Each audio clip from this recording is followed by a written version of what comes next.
What's up, St. Philip family?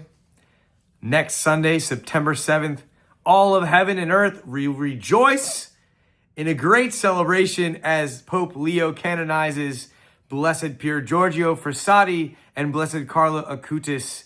We are so excited, and the world has been waiting for this moment for a very long time. These incredible young men, canonized saints. Carlo Acutis, we've heard a lot about him recently. He's the millennial saint.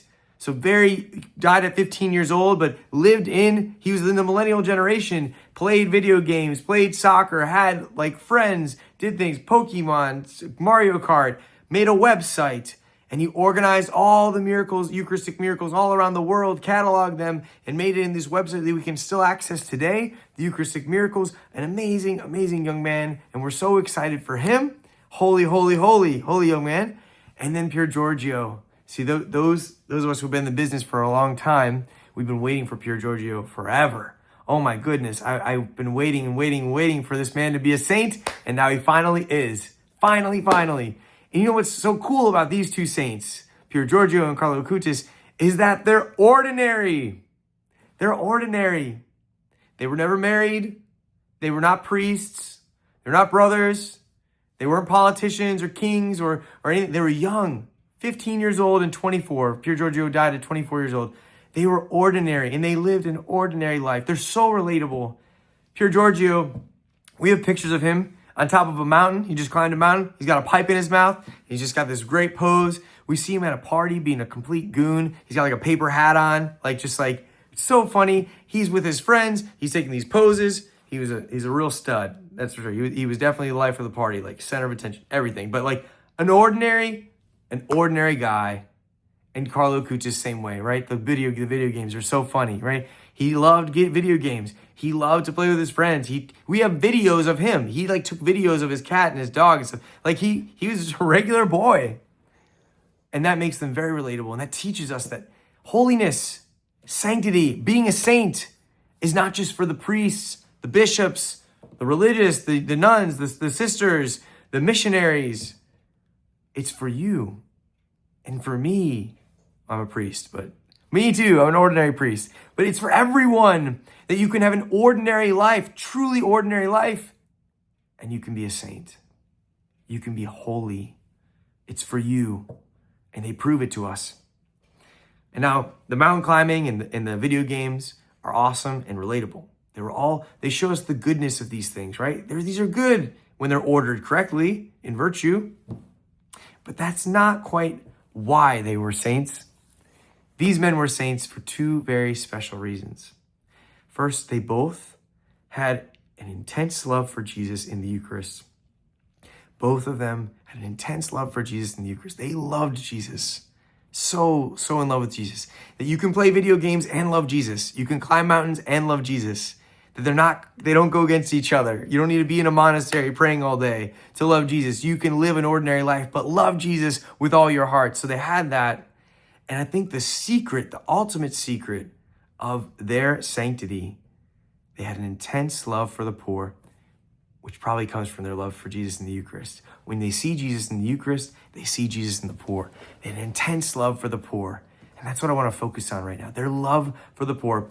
Carlo Acutis, he died at 15 years old. Remember, so this is a kid. He would walk to school, and he knew all the service workers on his way. He knew the gardener. He knew the person who was fixing the street. He knew the hedge trimmer. He knew all these different people, and he would greet them by name, and he would have conversations with them, ask them about their life and their family. He's a young man, a child. He's a boy, and he's taking an interest in these people who are salt of the earth, right? He sees them and he cares for them. The homeless, he would know the homeless in his area, and he'd take Tupperware containers, Tupperware containers filled with food from his house, and he'd bring them to them, and he'd greet them, and he'd spend time with them. So in love with the poor and doing everything he could to care for them.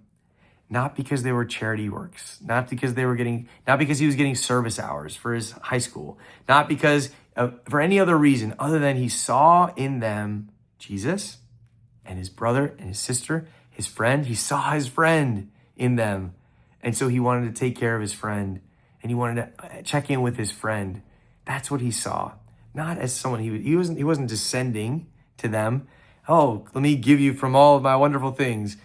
He saw his friend, Pier Giorgio. Pier Giorgio so lived this so intensely. Pier Giorgio is called the friend of the friendless. This guy who is the life of the party, who is the most magnanimous person in the room, who is electric, just like everyone wanted to be friends with him. Everyone wanted to be around him. He's the most popular guy around, and he was the friend of the friendless. He would do this, first of all, with the materially poor. So he would go into these neighborhoods that were super impoverished, so much so they were like a dump. They smelled. Like people were like, how can you handle the smell? Remember, it's a little bit longer ago. He died in 1925, so it wasn't quite the same standard of living that we have now, and it was in Italy, so it was a little different. So he goes to these slums, and he would go with a candy in his pocket, with money in his pocket, with some clothes, not for giving handouts, but because he was going to see his friends, and his friends had particular needs. They needed clothes, they needed food, they needed money. And so he would give them what they needed, and he'd spend time with them. He'd embrace them. He'd kiss them. He would walk with them. He'd engage them in conversations. These were not strangers to him. These weren't charity projects to him. These were his brothers, his sisters, his friends. Even in social settings, he had this uncanny ability. Remember, he's the center of the party. He's the life of the party, center of everything. He had an uncanny ability to always notice the ones who were left out. He noticed the ones who were left out. He noticed the ones who were being bullied, who were being made fun of, who didn't have friends. He would find them and he'd spend the whole time with them. He'd engage with them. There's a story about him with a boy who had boils all over his face, and he was embarrassed and everyone was making fun of him. And Pier Giorgio just spent time with him. He sought him out. He spent time with him, brought him into the group. And he would take these individuals, he'd engage with them, and everyone wants to be with Pier Giorgio. So he would bring these people in. And then he'd even use that group of him, he would use that personality that God had given to him, and he'd bring people to Jesus. It's amazing. He took the gift that God had given him in his personality, his character, and he didn't use it for vainglory. He didn't use it to serve himself. He used it for the glory of God. And so what they teach us, brothers and sisters, future saints, they teach us that humility is not just getting out of the way, not being in the spotlight. Oh, okay, I'm just going to humble myself here. No, humility is seeing every single person as greater than myself. Humility is understanding that my life is not made for me. I am not here to live for myself. I can't, that's selfishness. I'm made in the image of God, the image of love poured out. Jesus says, this is my body given up for you. This is my blood poured out for you. Jesus, he says, in St. Paul, he says, you consider everyone as greater than yourself, because Jesus himself, who is in the form of God, he did not deem equality with God something to be grasped. Rather, he emptied himself, taking the form of a slave. He emptied himself. And what did Jesus do? He humbled himself. The master humbles himself and washes the feet of his apostles. He sees them and he treats them even as greater than himself. He serves them. And that's what they teach us, Carlo Acutis and Pier Giorgio, that everyone is greater than myself, and my life is a life I live to serve. I'm made to serve, to use whatever God has given me for the glory of God and for others. And so when we come to the poor, the materially poor, the socially poor, the spiritually poor, what I see is my brother, my sister, my friend, my other self in need. And so in that way, I see a need and I serve the need. I humble myself before them. And I serve them, I wash their feet, not just to do service hours, but to serve them, to love them, the equality, the dignity of the poor. So good, not just to descend down and take care of them. And so, brothers and sisters, we reflect this week as we prepare this week for their canonization.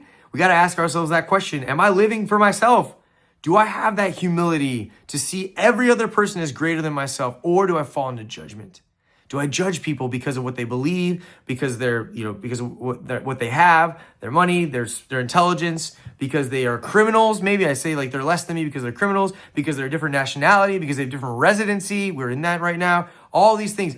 Do I see every person as greater than myself without any qualification, unconditionally? Do I see my life as a life made for others, that we are men and women for others, not for each other, not for ourselves, for others, and every person is greater than me? That humility. And can I be a friend of the friendless? Can I be a friend of the friendless? This week, let's find those people who are left out, who are pushed away. Those who are in school, you know them. The people who are being picked on, bullied, who aren't being made fun of, who aren't popular, who aren't athletic. Find them. Be a friend to them. Not as a charity case, but that's your other self. That's your brother. That's your sister. And they're in need. They need a friend. Be a friend to them. Parents, same thing with you. Teach these values to your children and also with other parents. Spend time with the parents who aren't as popular, the parents who aren't as involved or like don't know how to get around or don't have as much money or whatever it may be. Let's engage with them, find them and bring them in. And so as we prepare for these saints, let's do that. Let's be humble. My life is not for me. I'm here to pour myself out and to be a friend of the friendless. So blessed Pier Giorgio Frassati, blessed Carlo Acutis, pray for us and let us be just like you, ordinary men and women with an extraordinary love for Jesus and an intense love for the poor.